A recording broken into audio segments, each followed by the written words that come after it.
Thank you so much for being here today, Manish.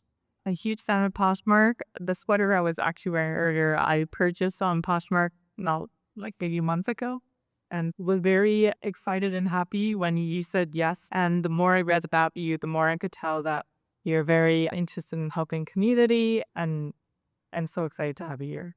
So you brought it.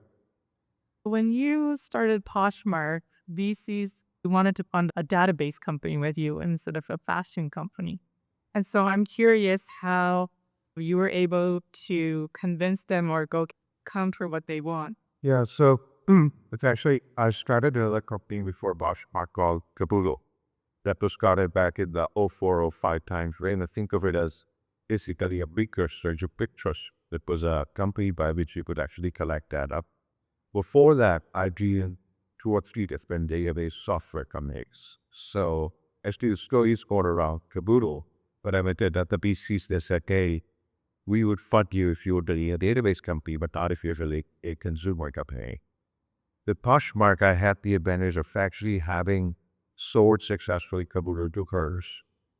And also those 5 years building out Caboodle, where we started in the home, remodeling homes of construction, sticker, decor space, and very quickly pivoted to fashion and community. So actually, when I started Poshmark, I had an advantage in the sense that I had credibility a little bit in the fashion space and circuit credibility in the consumer space. Having built a platform successfully, which had 1 billion or 2 billion users and had been acquired by one of the top media companies. Another thing that I know you did early with Poshmark was to have a mobile first mentality, which it sounded like back then that wasn't even a thing yet. And you ended up sticking to using your phone. And so how did you go about even realizing that? And what would you say is the equivalent today? Yeah, it's a great question. So, when I think of building new companies, it's an intersection of a pain and a problem that you're seeing. Some empathy with the customer you're building for, whether it's a B2B or a B2C company. And then if you can connect it to some trend or wave that's happening that is starting to take hold, wave would crest, wave would become a tsunami. In our case, it became a massive wave, which is the adoption of mobile phones. So what happened in this case was we were looking at a whole bunch of ideas, and I had left Kabul in 2010. And in 2010, iPhone 4, which was about twice this big, had just come out. And that was the first phone which had very good display, so you could actually see photos clearly. And it had a decent camera, so the photos you took were actually quite exceptional. And in July, August of 2010, there was a little app that was starting that was making it very easy to share photos for Instagram, right? And what Instagram initially did was when you took a photo, it allowed you to apply a little filter, a picture. They were very pretty. And that process of shared to me that this is a promising new platform. And the first time I saw that was a friend of mine who was on a vacation in August of 2010, took a photo of a bird, and we were all taking in our SLR fancy cameras, and he just quickly published it on a platform called Facebook at that time. And it was just very quick. And so we were really impressed with the speed. Second thing that was happening was thrifting and secondhand shopping was not a very well fit offer. So that was the second thing that we observed as well. With having seen the mobile phone, I said, I want to bet on this platform 100% because this is now of age. However, as a 40-some-year-old guy, I didn't know what the platform was about, would not really pay down to be. So I said, I need to spend 100% of my time on mobile. So I actually put my laptop aside and just took my mobile at that time and iPad. The app ecosystem was very weak back in 2010. It's just a fact that I had to do everything on those 2 devices. We had painful supplements because you had to take to browsers and there was no mobile optimization, etc. The only thing I could do was build advanced spreadsheets, but literally everything else was feasible. And if you remember, there was no Google Talks at that time. It was just like a very primitive sort of mobile experience. And that convinced me that whatever I do, it has to be 100% mobile at that time. If you were going to look at today's technology, what would you say would be the equivalent of, I don't know, going mobile now? Well, I mean, some things are obvious, right? But the space is changing very rapidly. So if you think about it, the thing that is obvious is that it has to have something with AI, and I see that across the thing. But this way, as everyday ways, is quite different than the last way, right? So it has platforms, but the speed with which the platform is changing is quite this much. I haven't seen that. It maybe in .com in a glimpse of it. But I was just remarking that today, Google is just 5% behind this market cap behind NVIDIA, and it's sort of surpassed the entire industry. Just 2 years back, you were writing the death note for the obituary for Google, right? A year and a half, 2 years back, Cursor as a platform was riding very high. Today's part of SpaceX, which makes no sense. But when you start to see this very rapid change, I feel like it's harder to predict exactly how we think about it. But I think if we are leveraging AI at a core level, that is very key. What platform to bet on and how this thing would shape, I think we're still in a little bit of turbulent time. On that front, there are other ways that are happening in terms of what people are adopting and doing that are really interesting. But this time doesn't remind me of 2010, 2011. It reminds me more 08 or 09. Not from a financial perspective, but just quote from how much stuff is happening right now. One of the things I'm noticing as AI is coming into this space, the need for human connection becomes more and more important. And I'm seeing a lot of companies really starting to hire community builders and focus on community. And so I'm wondering, since you're one of the first community social apps, what were some of your learning with building community and what were some of the things that went wrong? But I already acknowledge Leanne was just walked in. Leanne has just stepped Poshmark. She was there from the day one, and she was our senior vice president of communities. So if you have community questions, you can ask me. I know it's a bit bigger. But the way we form community is from the beginning, if you go back to 2010, 2011, today's so many behaviors are multi-feed very obvious. But if you go back to 2011, very few people had a smartphone. Right? People didn't have an iPhone. So we actually ended up buying 100 iPhones. And in order to use our app, we would actually give you a phone as a dog. So they actually have to supply the hardware for people to even use our app at that point in time. That's how small the distribution was. Second thing was many of the infrastructure of payments, Stripe didn't exist, Venmo was here starting.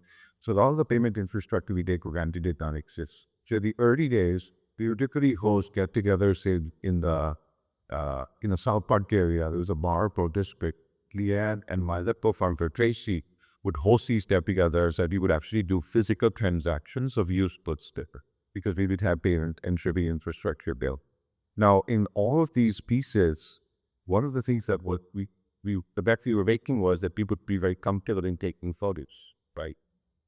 However, if you can visualize one event, which is 15 or so years back, if you took a 25-year-old woman and gave her an iPhone and said, take a photo, she wouldn't take a selfie. She would have the phone right back because I don't know how to take photo. She would be very nervous in taking a photo, which is so hard to believe. Like, literally you're taking photos at our seat. And so Leanne and Tracy actually would take all the photos initially. And one time Tracy said that today we're not going to take any photos. And the entire team of people who were showing up was very nervous and very, very challenged by the fact that to take each other's photos. So it started in those days and times. And then, we saw the different inflection points of the wave. However, it did ever happen, right? In this case, there would be a very different story to write if the adoption had not happened. So sometimes you bet on a very new technology and you have to be prepared to adapt. In our case, it just worked out very beautifully because we started by saying we're 100% focused on it. That sense of really engaging the community and empowering it was part of our idea. So we didn't want to just keep taking photos and make this photo beautiful. We wanted the guns to take the photos at that point in time. These women had whatever power to take the photos, and we were there. There's another thing we built fairly on because fashion is very unstructured discovery process, right? You could search for stuff and you could find some things, but a lot of data is through discovery, right? And this was built on the very core side that, how we've been shocked is very much a discovery experience. So we will be walking into a store looking for a yellow dress and walk out to the pair of brown pants and be perfectly happy. And the reason is because she was shopping for an occasion, not an art. Right? Already captured that. So what we had created early on was the ability for anybody to curate an item, which we call it Poshmark share. You could go and share a listing, it goes to all your followers. So that social discovery wow ended up, serendipitously ended up becoming very powerful to creation of the coaching.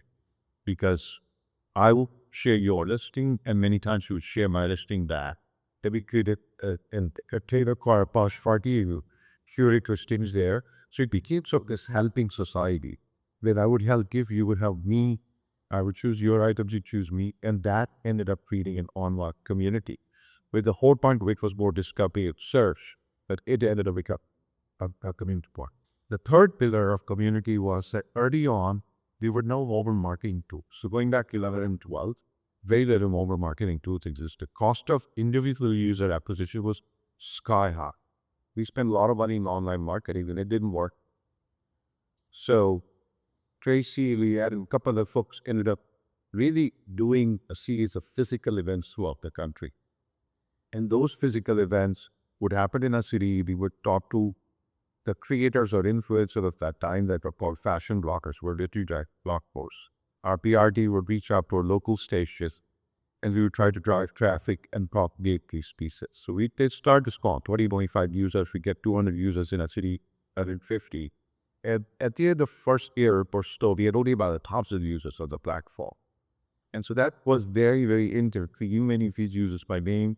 We knew what products they were listing, etc. If you put those big components of focus, early outreach, and trying to get out of the folks, a product feature that forced the people to engage with each other, and physical events, those became foundational blocks of community. And would you say the same formula applies today? So, It's not origin of it. I think community is about letting go.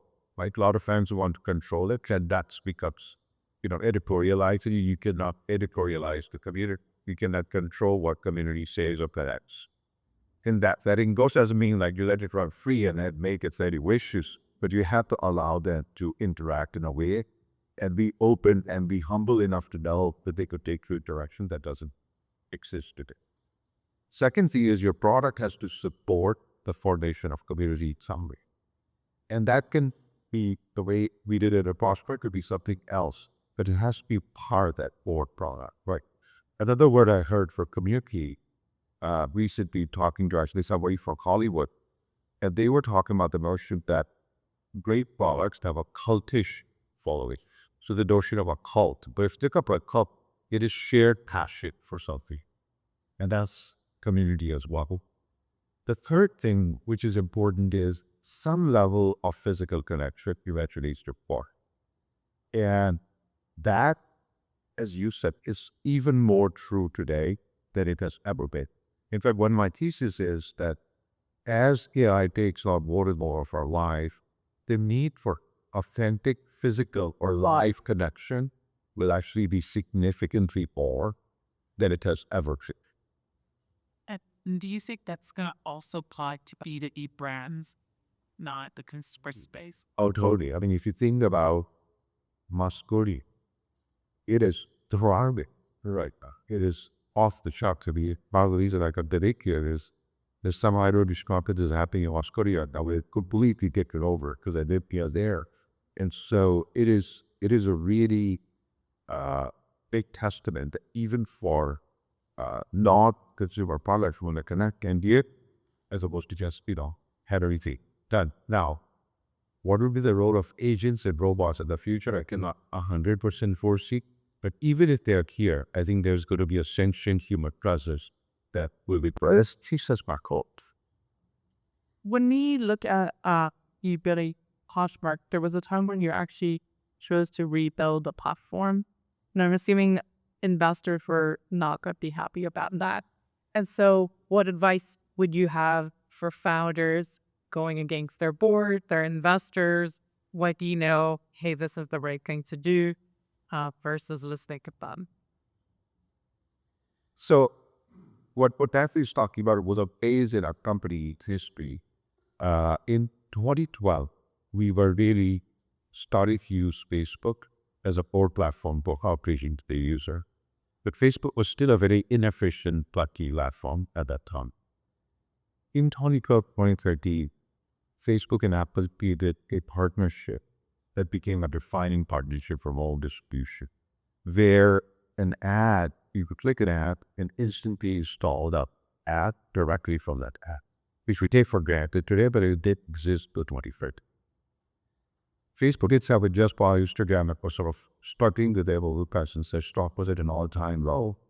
And we, because of our networking connections, got a very rebate of this program. That also acquisition at that time was sub $1 per use. And we had just raised a fresh funding round. And so combination of some of the dupes we have and the product was very engaging.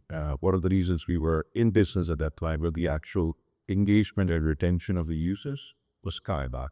So within 3 to 4 months, we grew 10x. We went from literally being a very small player to being the number one player in this sort of fashion sales space at that point in time. But still small. The space was still small. But we literally went so package by, not because of just the fact there was distribution cost, but because the underlying product market fit was very high, and they found the distribution part. But of course, by the time we started to get there, we had not expected this level of spike. We had not built the backbone for that architecture.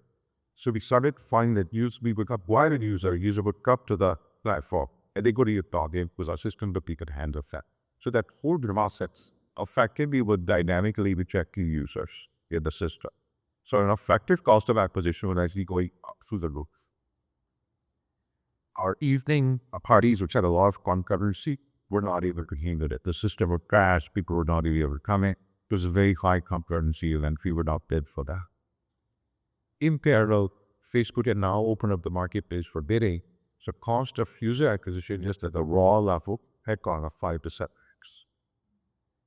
At that time, a lot of people would sort of look at the early stage of cheaper acquisition for starting our business. There was a very famous company at that time with co-founder with Kim Kardashian called Shoedads that had scaled and was basically crashing. So e-commerce in the category was starting to sort of crash.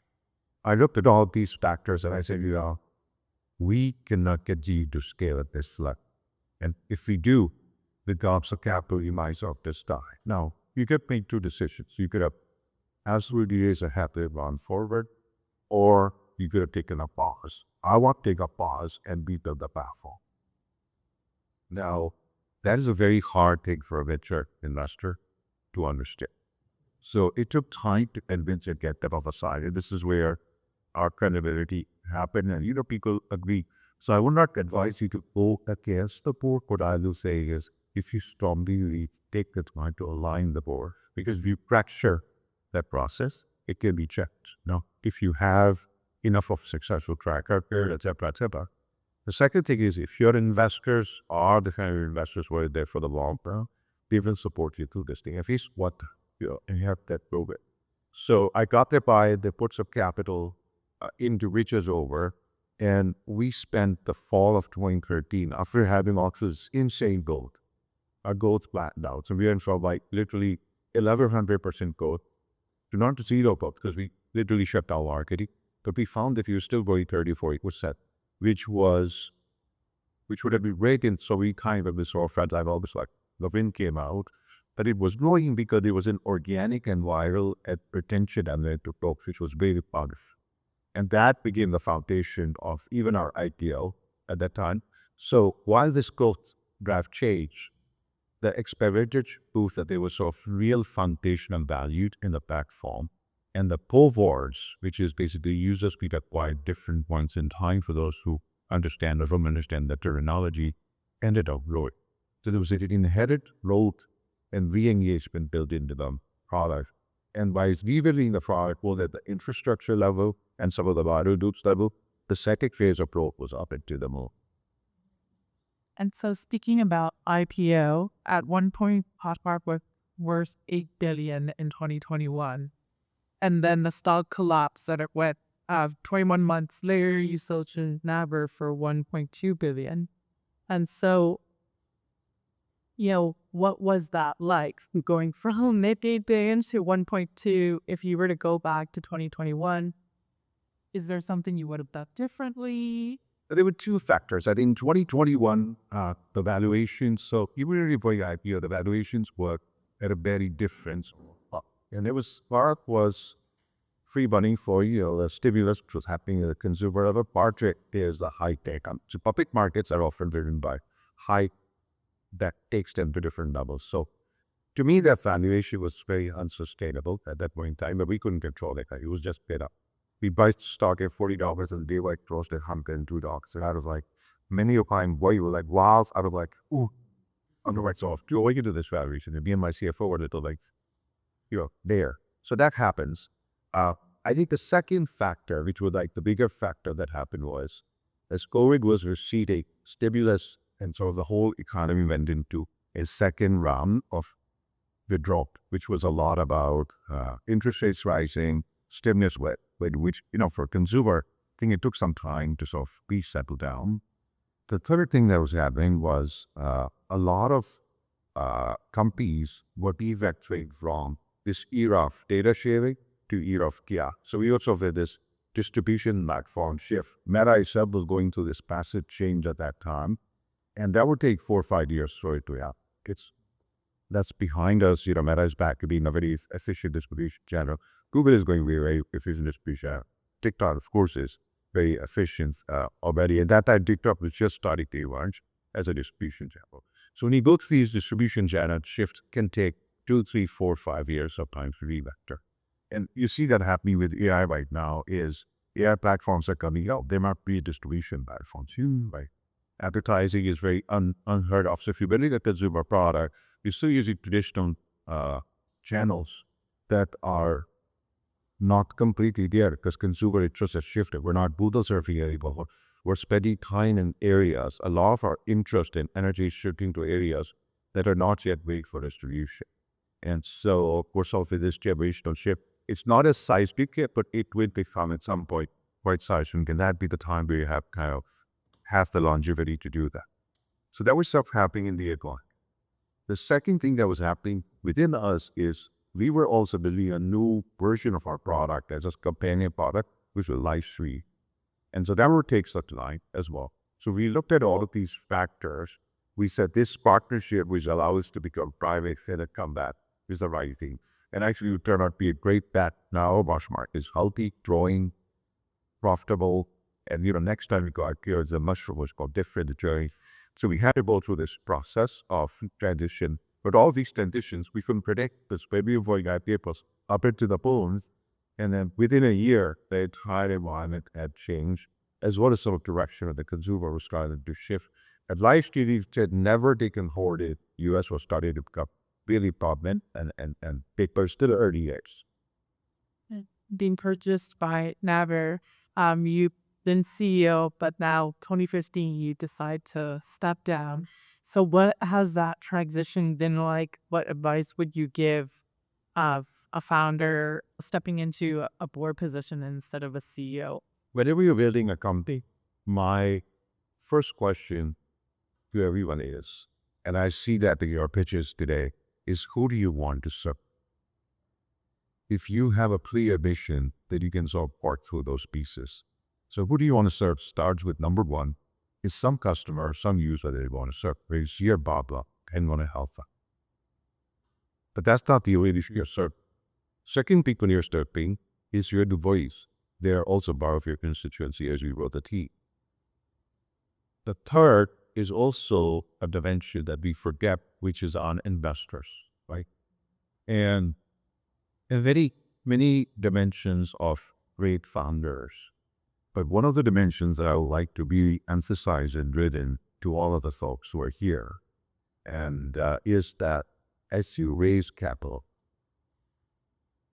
even though it's structured as equity or some form of equity, if you thought of it as a personal loan by the investors to you that you have to return, and you took that responsibility seriously, you will likely make a lot of money for yourself, create a successful company, and of course return the money to the investors. A lot of time people think of capital as a write-off as opposed to, oh my God, I based this off, I was at a repaid, right? So even though raising money is a very milestone, but it creates very heavy bonus on yourself. Right? And the valuation at which you base it, how you sort of determine it, if you think about that as a core value, not for obviously for everyone else, they don't need to worry about it, but for you and your co-founders, it becomes something which would be very productive for your journey. And for also guide you how you think about capital, because a personal loan is not something that we take lightly, right? And if you thought of personal loan, that if you don't repay the mafia or tobacco, they had even more. And so speaking about investments, you yourself aren't an investor. You've invested in Chef, Alton, Swimly, Belong, Huey Drop. And if we were to compare your founders or the ones that are extremely successful, doing well, and the ones who aren't, what would you say they do differently on a day-to-day basis than the ones who are? So I think, look, all of you are going to work hard for your business. Like if you are here on this day, finding out, getting good at this every sort of market, putting yourself, getting yourself exposed. So I know that each of you are passionate and hardworking. So that's okay, right? In some ways, that's just there, right? You don't know word, but everyone is showing it. So the question is how we get an edge as a found. The first thing you have to do is to think about who's your team, right? And even though to build a business, it requires tremendous amount of ego and confidence, right? And baiting yourself. But to really succeed in a business, it requires painting that ego with some level of humility. And what is that humility? Humility is the thought and the notion that while we are all alone in this world, in order to do something great, we have to do it together. Right? And so who is that together team? Like how do we accommodate them? Because great decisions are not so. In companies, they're not created by one person, even though one person may be the myth behind the company. Families are not alone, here it's not alone, etc. Naver produced many people who helped put this event together, right? So thinking about that as a very foundation level allows you to create a culture of partnership, which is going to be needed through all the ups and downs of your business. Now, you'll be frustrated. You're like, I can't put a co-founder. Whether we get who a co-founder is, the same reason you may not be added investors in the future, right? You have to be able to figure out how we collaboratively we connect to someone and be the stories that this person can believe in, right? You have to be the Pied Piper family where you can convince all these people to follow you, and you have to be able to convince them. So that's part of your own pitch and your own refinement overall to build that team. The second thing which is there is grit, which I know all of you have, but it's something to remember is that there are really, really dark times at really, really interesting places. In the day of an IPO was some of my darkest moments. I'll give you an example, is that when we started our IPO journey, Delta, well, this is just a hope. So we had this aspiration of ultimately flying out and meeting with investors. It was also on a big go because we was over this recession, if you remember, in the 20 and then 20, both. So we got that there. And so we were this miserable base where you and me and my CFO could be in the same room. So we were pitching. Now we started our pitch on fateful January 6, 2020. Right? So we were pitching all day, big dollars happening in the world. Came back and found there's all this stuff that's going on. And typically after you pitch to investors at an IPO, you get a lot of bids for your stock, like an auction, right? So you get bids for your stock. Next day, we were expected our kind of business, and then you get a lot of bids. Crickets, those my bids. Crickets again, the next day. And so now the bakers are going to get too high, did we fast IPO, this, da, da, da. So there are calls happening all day, all night, to do with the price, like what should be the price, what's the pieces, etc., etc. And in all of these things, before there was all this is are taking the price down, this all real time, right? And so you go from sort of feeling wall bara to feeling like you're in a cold room and shivering. And at that time, you saw both of these very dark moments where you have to think through, right? And you have to have faith in yourself. And what happened was because of distractions of that day, the analysts had to build financial models, which requires to predict, and that had not happened. So by one day, we were funded with lawyers and that it was super successful. But there were those 3 days were just space, and there was nobody to talk to. Because literally, there was nobody for you to meet physically. So it was and you were dealing with this, external situation that was happening. The company that I could focus on it, and Judith, my joy here is our head of HR. She really was handling this for me at that point in time. So at any point in time in the operator journey, you would have a morning which you did feel, and by evening you're like, oh my God, why would I sign up to do this? And so being able to have that grit to go through this is critical. And last and very, very important thing is, at the end, you are a business. You have a mission, but you're a business, right? A business has revenue, a business has metrics, a business has profits, business has cash flow. If you don't understand these, at least find a co-founder who can do that. And you have to know your numbers and your dollars at some level very clear. Mismanagement of those metrics can cause death. Not understanding how you separate your worst case scenario, like when to walk away, is very critical. There's actually a really fun song called The Gambler, which I always remember. It's not about gambling, because you have to know when to walk away. The whole song goes, a gambler knows when to fold, when to war, and when to walk away. And when to walk away is as important as when to fold and go through the grit. So not just the grit to stay, but having the grit to walk away is critical for a founder to be successful.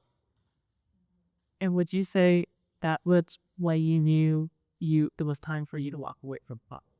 Oh, so going back to this whole thing, say, say maybe, the Naver part of the company, the path still can go was to at some point make public again, right? And so they wanted to run companies. What they ran, live out, get the ideas. By 24, I was kind of the feet of PQP of people like this. So we were, exploring some idea. There were things that I just felt really at that point, starting to feel that I have given it all and I need to now hand that torch to someone else. So I started to discuss with them. Luckily, the currency of Poshmark was someone I'd known very well since 22 thought. He was the first person at paper that I interacted. And so when he said that I'm the one who, can take over, it's very smooth and easy. Right? And I, know him, love him. He knows me. And so it was very easy to do the transition. And one of my core philosophies of life is, in order to be happy, in order to do anything, you must grow. You must grow as an individual, you must grow as a company, you must grow as an organization. But in order to grow at various stages, you must let. And when you let go, you can't look back. And so part of the thing I did with the CEO is I said, Dumpson, at this point, you reach out to me. I'm not going to come and, badger you with things, especially being a founder for 50 years. That's what Patrick had to create for us the last 6 weeks. He reaches out, if I see something interesting, I'll send it to him. But it is a very effective collaboration. It's been that way for 4 or 5 weeks for us. Right. That's great. That's mainly. And so I guess as we wrap up, would you say any of your immigrant hacker story, your background, has been part of your success at Poshmark? I mean, it is 100% part of the success. I feel,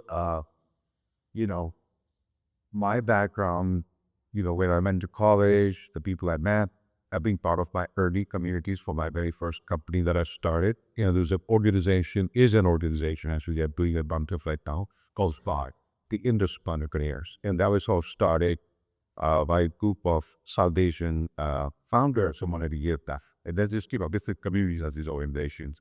But within that, were folks that helped me get started up my consumer journey. I think having two of my co-founders are people who I know through different social networks out there, right? In the process. So that pushed over the second thing. And then I grew up where my father was more on the government side. He was a judge. But my grandfather was actually a businessman. So I would spend my summers with him. And he was in one of the largest and busiest markets in Delhi. And so I saw a lot of business happening even at 7, 8, 9, 10, physical transactions, etc. So this partnership, I mean, it's kind of like a marketplace that way, a physical marketplace. So in some way, when I think about it, even though consciously I didn't think about it, unconsciously it was part of my moving and upbringing. So I think education, the focus on education, the focus on being able to figure it out, leaving your country itself, as many of you've done, gives you courage to be able to figure it out, and then being able to build and understand a community. So you're always displaced, which means you're fitted.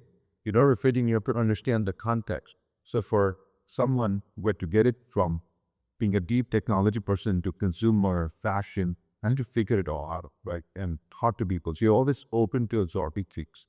And that is, I think, a core strength. Even though you're not understanding the culture today, because you're willing to be open and learn, you are actually going to succeed in ways that are uniquely you and not someone else who maybe may be this much.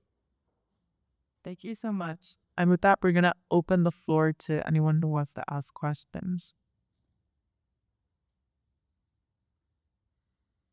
I'm intrigued by the way that Poshmark works, the way it looks. I'd like to hear like your kind of design considerations when you made it, because it looks different from many of the other platforms that came around at the same time. Etsy, Amazon. Can you talk a little bit about that and how it was built to fit your mission? Yes, we were designing the product early on back in 2010, 2011. Uh, Me and my co-founders back in discussion, I think we are sitting at University Avenue in Palo Alto at a cafe which still exists. And we were like debating, this tab should be this look should be this look should be that. And as we were discussing a tab that didn't have a place in it, a bit it came to be that Oshkar, foremost and firstly, is about people. And we all get to a group hug. So Poshmark's core philosophy really started people and emanating from that, whether you're a shopper or a seller, right? It's a lot of things were designed where the person was elevated and placed even above the product that they were selling in the court. So that was sort of one of the core pillars of design. Second thing, back in 2011, we didn't have anything on the web. We had just a Willow flat screen, which means that we could design for both, which is very obvious today. There was opposite of obvious at point in time, and people were not used to a mobile keyboard, right? Today, people get tired of that. At that time, people like intimidated with a non-haptic touchboard, which was sort of what existed at that point in time, so to minimize the keystrokes. So a design philosophy we said was, if you're going to make the user type, let's take a hammer and beat on our head. That's painful it was. So a lot of stuff was designed with not being able to type and being able to do things. Third philosophy was everything had to be done on mobile. Right?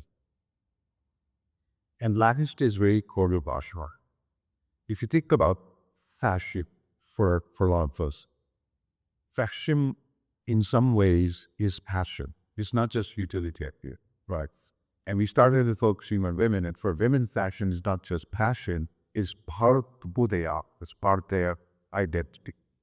A lot of cultures for men also in America, so Madina the fashion is not popular. I take it up, so sorry to say this. But way back to that's another part. Way back to here, I think in that sense, we wanted the platform and the design to give a sense of love in the platform. And what that means is there are many features with the power of traditional marketplaces that we purposefully did not add to the system. And we replaced it with an inherent backend that solved for those problems. So giving an example, in our first many years, and maybe like 5 years or so of existence, or 4 years, we didn't have many reviews or ratings on the platform, right? And the reason was that when a woman shipped an item out of her closet, it wasn't just a transaction to her. She was nervous. Even putting a listing, she was nervous going back with where people not my it. Do I even have anything worthy of purchase? Then when somebody bought it, she was excited. But then if she would have gotten a one-star rating, she was devastated, right? So it was built in a way to propagate and create something we call a doctor, as opposed to subtly that sport a judgment. And the platform was architected in such a way that the review and rating was not needed because the trust was within how the transaction was structured, which is again very intuitive today, but at that time it was very unintuitive. That you would have a Chanel bag, you have nothing in the bank. The person received the Chanel bag, say that I like it, and then the money would get released to you, which required a huge leap of faith for you to distribute Chanel bag directly to a stranger, right? But that was sort of what the core thesis, which allowed the platform to work, because it was love first and money after.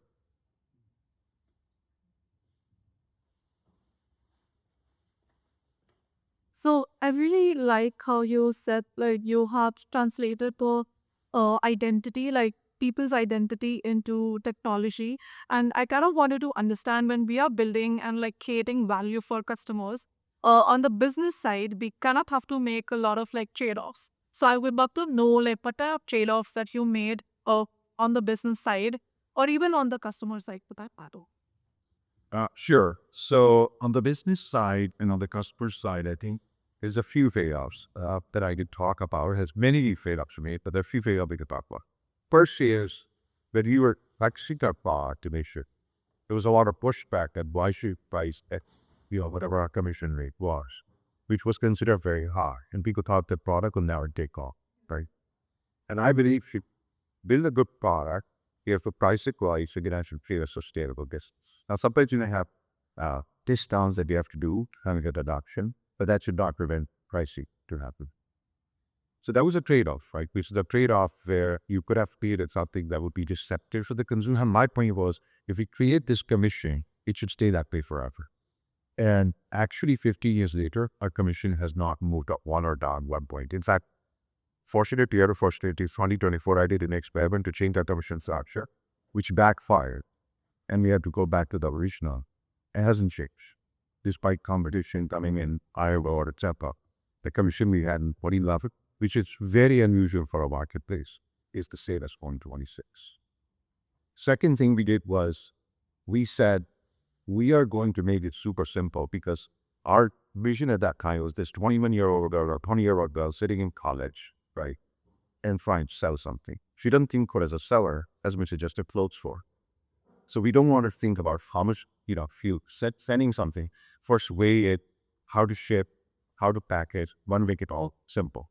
So we created, which now has become established, a simple fashion shipping lane. That simplicity forced us to have a battle with USPS for a year or so. Has been an area that takes up a lot of, don't let there a lot of them, that's to do with our shipping system. But that simplicity has become a hallmark. And again, we've been attacked by our competition, many times people from our board, etc., etc. But we started that at $7 shipping, and here we are 16 years later. The world has changed. US prices have gone to the boom, and we're still able to offer $6.50 shipping to our customers with positive margin, right? And it's the same mindful. So, along the trade-off we've made have been in favor of the customer, sometimes against the business, right? With the hope that eventually we'll make the dollars and cents work. The other thing which is there are subtypes time to market trade-offs. So for example, when we started this business in 2010, one of the things that Tracy had walked up for me was how you put, like, let's say you putting the shirt for sale, take a photo, and it gives, a closet or some grungy background, and we wanted the whole background to be replaced and put you in on a beach or in a party. Well, that technology in 2010 was not possible. We couldn't figure out how to do it. So easy today, right? We even commissioned research, multiple research projects at Purdue University, Stanford, couldn't get. So we had to make the decision to release it. And one of my advisors at the time said, just go to market with it. It turned out it was not needed. Actually created a more simple and authentic thing that you don't have to replace the background. But many of our competitors at that time were trying to use humans to replace background, etc., but it was not scalable. And the authenticity of background actually worked to our favor. So those were some of the trade-offs we made, and some backfired, some did. I'll give you another example of a trade-off we made is my belief was that in order for our business to be a healthy business for the country, we need to support the local communities. So I wanted our customers, our showers, to pay sales tax. In 2011, we applied for sales tax for men. We got rejected 4 times. And so we could have stopped collecting sales tax. We took the decision that we're going to collect sales tax. And the reason we wanted to do that is because winning sales tax is a fiction. So we started to collect sales tax. Unfortunately, in order to build a sales tax system that we could, work with the different state governments, the only company that had done it in 2013 was Apple. And Apple was a juggernaut, and we were a baby. So we ended up in 2013 actually refunding sales tax that we collected for the last 2 years because we legally couldn't hold it anymore. And we called it Christmas October because many of our customers got the refund. And that battle we lost, right? That trade-off we lost. Of course, in 2018, United States Supreme Court said you have to collect sales tax. So then you have to go back and act sales tax, which actually created friction, created problems for us as a business. And so there, our decision in 2011 had, but you have to work with, the state regulations at that time. Thank you. With that, it was a pleasure to have you here today. Thank you so much. Welcome.